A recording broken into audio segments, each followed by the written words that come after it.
Here's a heartfelt story in US English based on your prompt. "I can't afford a Barbie for your birthday," whispered the single mom.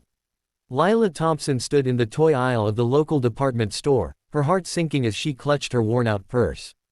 Her daughter, Mia, was turning 6 tomorrow, and all she'd talked about for weeks was the sparkly Barbie dreamhouse she'd seen in commercials. Lila's eyes scanned the price tag, $79.99. Her bank account barely had enough for groceries this week, let alone a toy that cost more than her electric bill. "I can't afford a Barbie for your birthday," she whispered to herself, her voice cracking as she fought back tears. She grabbed a small, discounted stuffed bear instead, hoping Mia's bright smile wouldn't fade when she opened it. What Lila didn't know was that someone had overheard her quiet confession. Standing a few aisles away, adjusting his tie and checking his phone, was Ethan Carter, the CEO of a major toy company that supplied the store.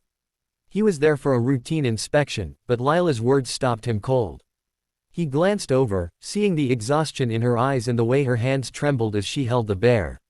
Ethan wasn't your typical CEO.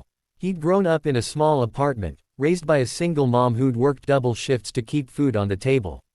Lila's whisper hit him like a memory from his own childhood, when his mom had once apologized for a birthday with no gifts. He'd never forgotten that feeling. Instead of walking away, Ethan approached her cautiously. "Excuse me," he said, his voice gentle.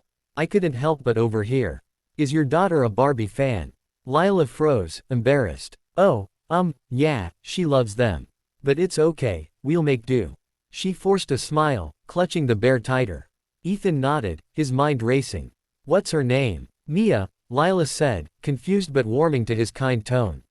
He smiled. "Mia's a great name. I'm Ethan, by the way. I work with toys, and I'd love to help make her birthday special."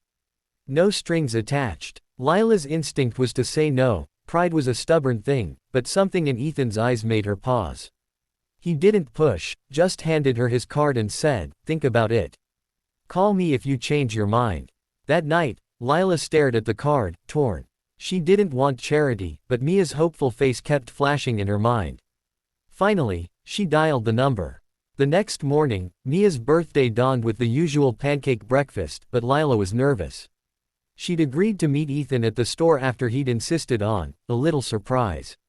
When they arrived, Ethan was waiting, not just with a Barbie dreamhouse, but with a whole setup, Barbies, outfits, and even a tiny pink convertible. Mia's eyes lit up like Christmas lights, and she squealed, running to hug the toys. Lila's throat tightened. "You didn't have to do this," she whispered to Ethan. "I wanted to," he said simply. "And it's not just for Mia. I'm starting a program through my company, small grants for single parents to make birthdays special. You inspired it. If you're okay with it, I'd like your input to make it work for families like yours." Lila blinked back tears, overwhelmed. It wasn't just about the toys, it was the feeling that someone saw her struggle and cared enough to act.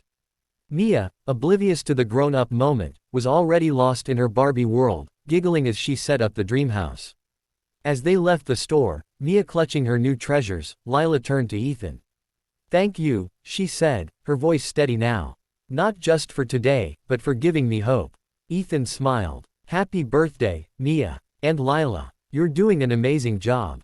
The story spread quietly in the community, and Ethan's program, Birthday Bright, took off, helping hundreds of families in the years that followed. All because one CEO heard a single mom's whisper and chose to make a difference. Hope you enjoyed the story. Let me know if you'd like any tweaks or additions.